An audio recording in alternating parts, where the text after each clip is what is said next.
Почитувани гледачи, продолжуваме понатаму со емисијава.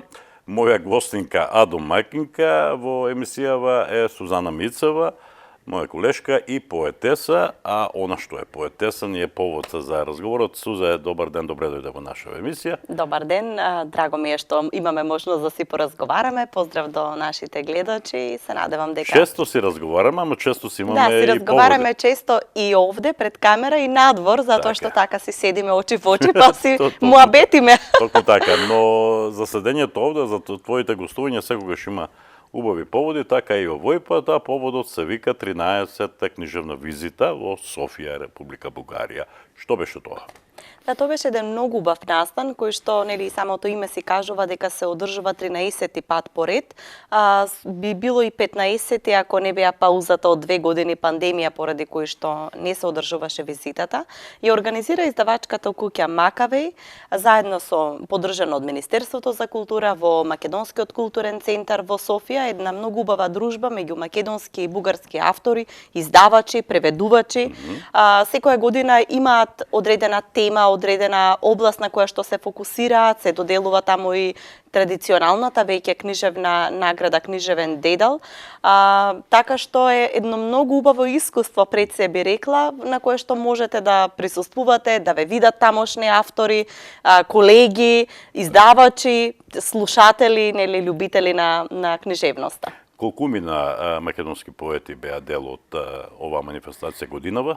Спомнав дека манифестацијата секоја година има различен карактер, во смисол годинава беше фокусот на поетесите, така што имаше 6 поетеси од Македонија и 6 од Бугарија, кои што имаа своја книжевна вечер, се представија со својата поезија на една многу убава поетска вечер во културно-информативниот центар, а дел од манифестацијата која што нели трае 3 дена се беше представување, односно беседа одржа професорот Владимир Мартиновски за професорот и поет Зоран Анчевски, представувајќи го целокупното негово творештво. Значи не беа само поетеси, имаше и поети, така? Така, меѓутоа нели станува збор за сосема различни книжевни настани во склоп на таа поетска визита и муабетот е дека на книжевното читање присутни беа само поетеси, додека ова е друг настан со нели друга содржина. Исто така имаше доделување на наградата Книжевен дедал, потоа се промовираше за преведувачи, најчесто за преведувачи, за книжевници, за автори, за издавачи.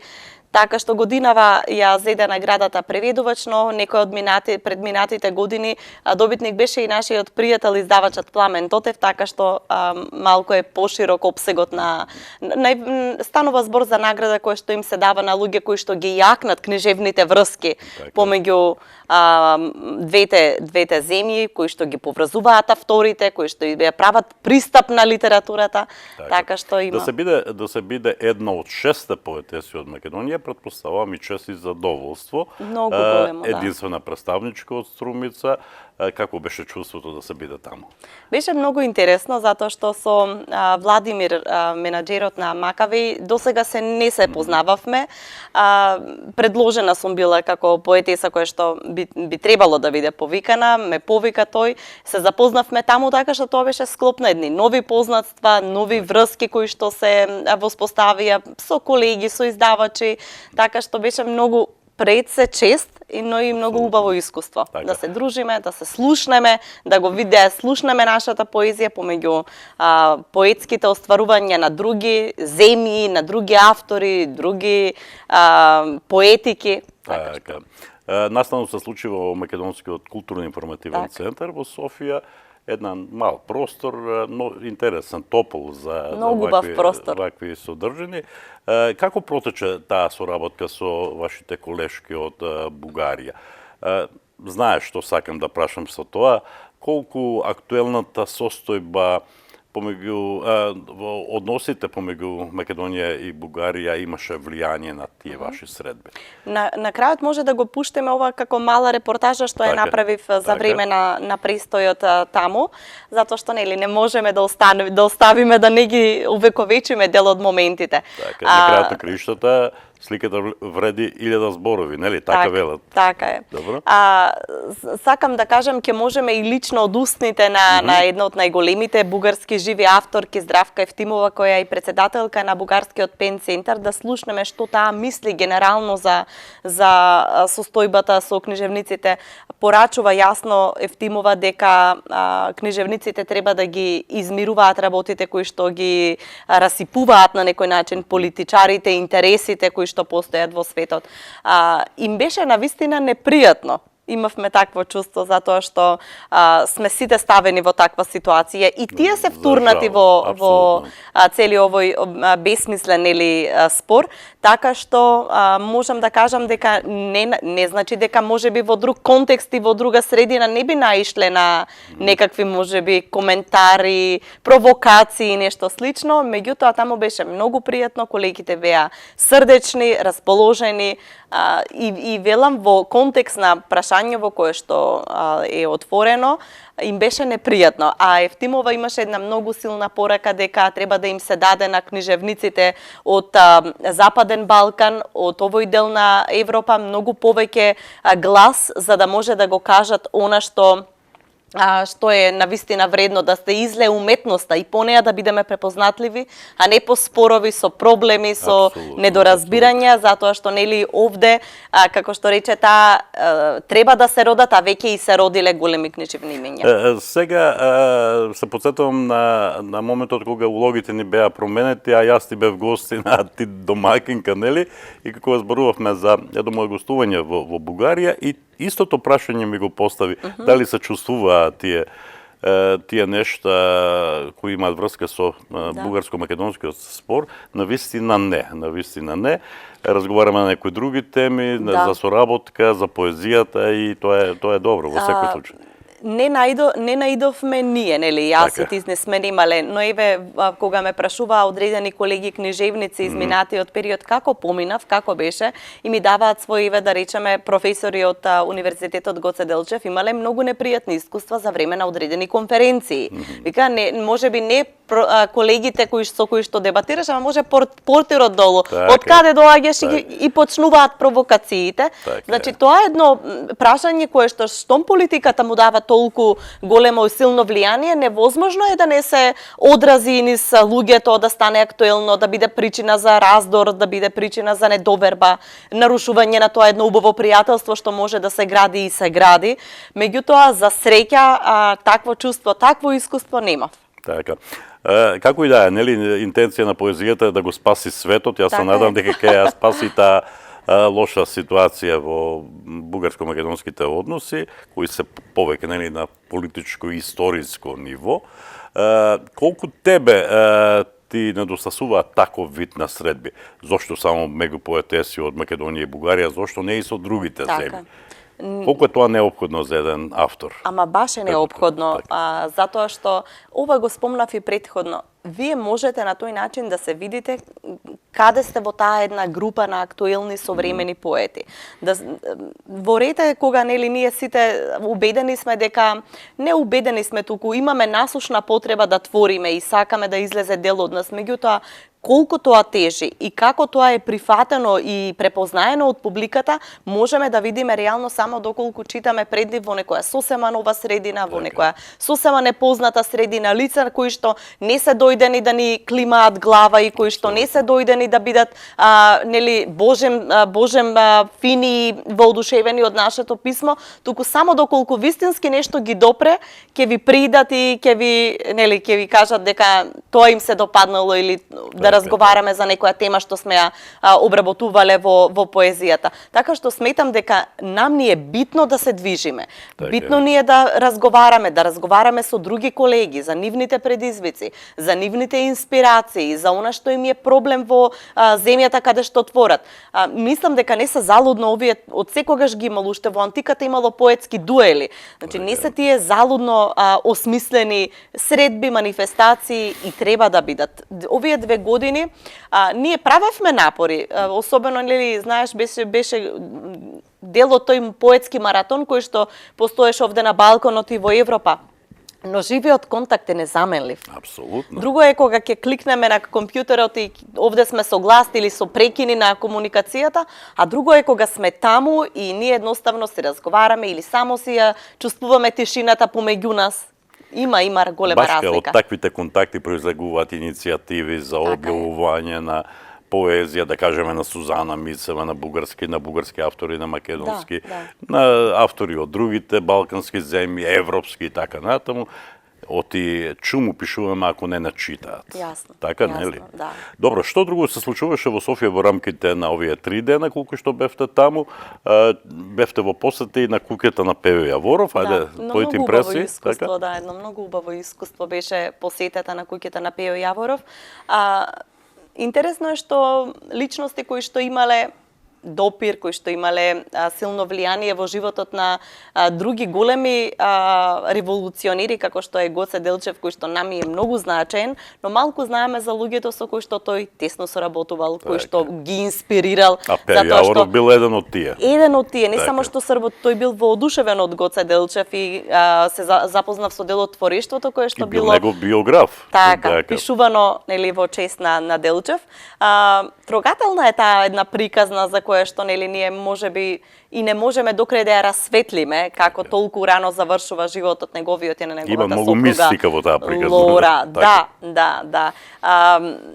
Човекот кој што беше од музеот, нели, од спомен домот и кој што не водеше низ таа една прошетка низ куќата, тврдеше дека смртта на Лора е несреќен случај, а не онака како што почнало да се креваат, нели, озборувањата, да се шири некоја енергија околу Пејо, дека тој можеби е виновникот. Тој го вперил пиштолот кон Лора и да се надеваме дека е така, дека еден толку голем поет немал во себе сила да посегне по животот на младата жена. Имаше некакви промоција таму, Маријан Ѓорчев промовираше книга? Да, поранешниот амбасадор Ѓорчев промовираше своја книга поезија, преведена на бугарски, интересна поезија во која... Поезија? Да, интересна... Негова поезија? Негова поезија беше интересно затоа што имаше, тој нели потекнува од Кавадарци, имаше многу пишувано за виното и така, тоа беше еден убав силен впечаток остави, затоа што се рекло и дека родолюбна. Така, редовен гостин и добар соработник на бугарските автори и Бранко Цветковски, која беше неговата улога. Тоа е дел од Макавеј, така? Да, тоа е основач на Макавеј, така што всушност еден од виновниците кои што ја потегнува таа иницијатива да се зближуваат авторите, да се преведуваат и на бугарски и на македонски јазик, и мислам дека тоа е една значајна улога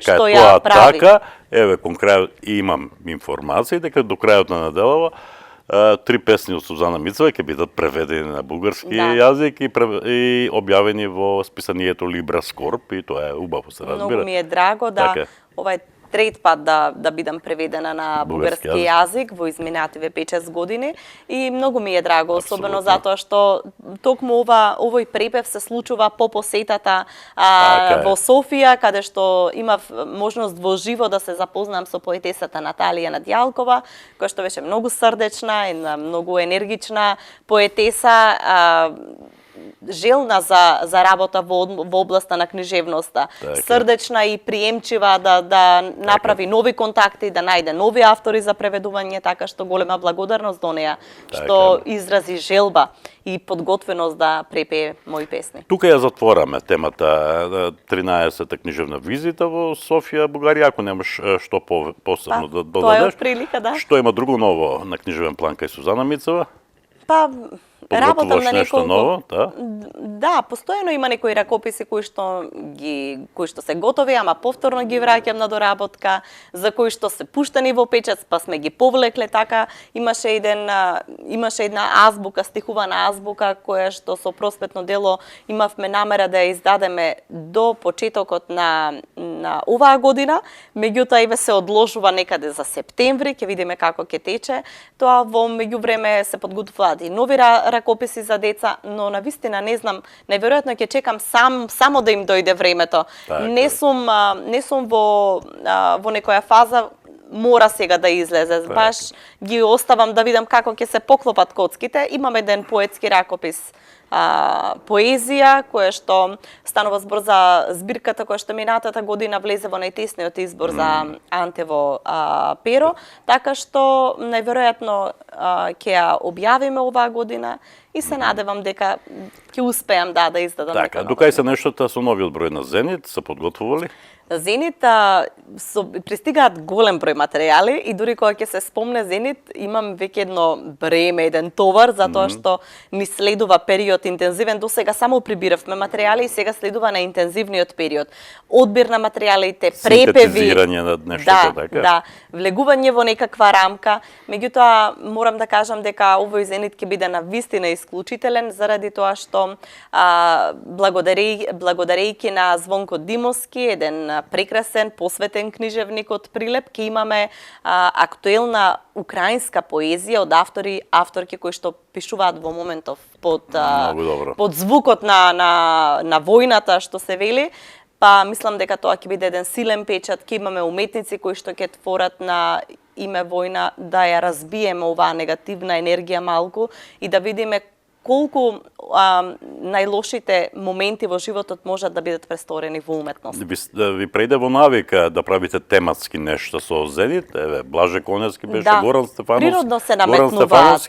Природно се наметнуваат, ама мислам дека делот Зенит, бидејќи нели целото списание не е тематизирано, дава фокус на списанието околу кое е на оска, околу кое што се гради нели делот од содржината на самото списание, а останатите нели содржини си влегуваат во веќе познатите рубрики кои што ги имаме. Така.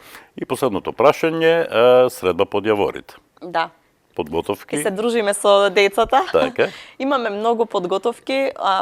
Особено голема енергија одзема овој дел на кој што е посветена нашата пријателка Ксенија Маказлиева Трајчева, таа го организира советувањето за библиотекарите. Имаме распишани конкурси кои што се уште во тек за библиотекари, за наставници, за деца, книжевници, литерати, чии што творби ги очекуваме со радост и веќе пристигаат во огромен број.